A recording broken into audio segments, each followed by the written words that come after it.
भारतीय संस्कृति का अनूठा नायाब ताज महोत्सव कहा जाता है और इस कल से जो शुरू हो रहा है 18 से 27 फरवरी के बीच में हमारा चलेगा। हमारे साथ आगरा के कमिश्नर प्रदीप भंडागर जी हैं। प्रदीप जी की कैसा इस बार ताज महोत्सव है, क्या तैयारियां? देखिए, हर साल की तरह ये ताज महोत्सव 18 फरवरी से 27 फरवरी तक आयोजित किया जाता है। इस साल भी इन्हीं दिनों में आयोजित किया जा रहा है और गत वर्षों से मैं समझता हूँ बेहतर कलाकार आ रहे हैं। सांस्कृतिक कार्यक्रम, क्लासिकल जो शास्त्रीय संगीत है उसके कलाकार आ रहे हैं, जैसे वसीम खान जो आगरा घराने के गायक हैं, जैसे परवीन सुल्ताना जो फिल्मों में भी गा चुकी हैं और पटियाला घराने की गायक हैं, और सितार वादन हैं, तमाम सूफ़ी गायन हैं, तमाम और विभिन्न प्रकार के शास्त्रीय नृत्य हैं हमारे, कथक, ओडिसी और भरतनाट्यम जैसे तमाम कार्यक्रम आयोजित होंगे। तो मैं समझता हूँ कि सप्तरंगी एक कला का प्रदर्शन इस साल हम आगरा की जनता को और जितने पर्यटक हैं हमारे जो इन दिनों यहाँ आगरा दर्शन के लिए आएंगे उनको देखने को मिलेगा। सर, ये ताज महोत्सव काफ़ी बड़ा आयोजन है, क्या लगता है कश्मीर से कन्याकुमारी तक की जो संस्कृति है क्या इसमें देखने को मिलेगी इस बार? बिल्कुल मिलेगी। जैसे मैंने कहा कि दक्षिण से भरतनाट्यम का नृत्य देखने को मिलेगा, उत्तर से कथक देखने को मिलेगा और पूरब से ओडिसी का नृत्य देखने को मिलेगा है। इसके अलावा शिल्प कला में देश के लगभग 20 राज्यों से शिल्पी आए हैं, अपनी अपनी हस्तकला का वो प्रदर्शन भी करेंगे और उसकी वस्तुएं भी बेचेंगे। तो पूरे देश की एक संस्कृति का एक निचोड़ यहाँ मिलेगा। का साया है एक तो ताज शिल्प ग्राम, क्या लगता है विदेशी पर्यटक जो आएंगे किस तरह से उनको भी आकर्षित हो ताज महोत्सव देखें, उनके लिए क्या कुछ खास योजना है? जी, इस ताज महोत्सव की शुरुआत इस उद्देश्य के साथ ही की गई थी कि विदेशी पर्यटकों को हमारी संस्कृति और हमारी कला और हमारे खान पान का एक नमूना मिलेगा। तो उसको हमने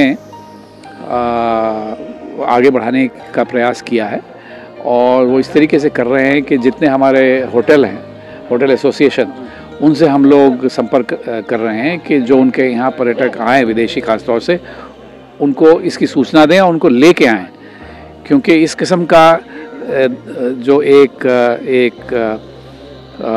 मैं समझता हूँ गुलदस्ता, हाँ, संस्कृति का गुलदस्ता, वो 2-3 दिन में जो यहाँ देखने को मिलेगा वो शायद और कहीं नहीं देखने को मिलेगा।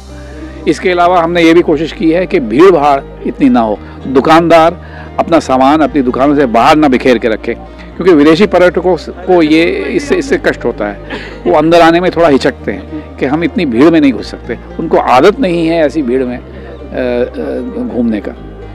आपके बाद दूसरा टर्न है, कैसा महसूस करते हैं आप?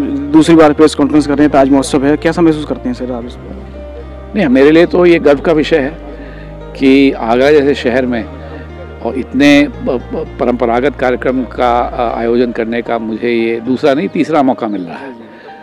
तो मेरा प्रयास रहा है कि हर साल कुछ इसमें तब्दीलियां लाएं, नयापन आए। जैसे इस साल पाश्चात्य रॉक कॉन्सर्ट किया जा रहा है, इस साल अंग्रेज़ी में नाटक किया जा रहा है, इस साल ताज महोत्सव को शिल्प ग्राम से निकालकर शहर के 3 अन्य स्थानों पर भी, नए स्थानों पर आयोजित किया जा रहा है।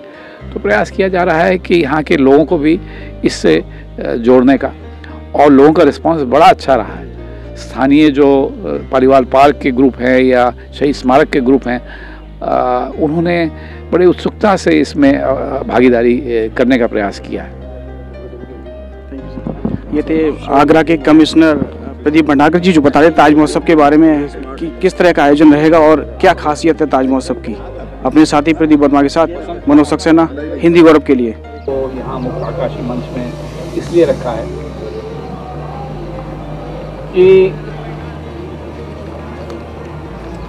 यहाँ भीड़ होती है अच्छी खासी, लेकिन जो जिन कार्यक्रमों के लिए नहीं आते हैं वो शास्त्रीय गायन और शास्त्रीय संगीत के जो कार्यक्रम ताज महोत्सव में होते हैं, इसमें मैंने देखा पिछले साल 2 सालों से देखा कि देश के बेहतरीन है वो शहर में रहते हैं, तो इतना दूर आने में थोड़ा सा उनको हिचक और कष्ट होती है। तो इस बार हम लोगों ने ये सोचा कि शास्त्रीय गायन के तमाम कार्यक्रम स्कूल सदन में रखे जाएँ, शहर के बीचों बीच। और की तादाद में, ज़्यादा तादाद में लोग आएंगे। हालांकि हम सब लोगों को ये एफर्ट करना पड़ेगा और आप लोगों के माध्यम से अगर इसकी एक पैराग्राफ लिख दिया जाए तो नाटक एक ऐसा एक मंच है जिससे कई चीज़ें हो जाती हैं। मनोरंजन तो होता ही होता है, लेकिन संदेश भी नाटकों के जरिए जनता में जाता है।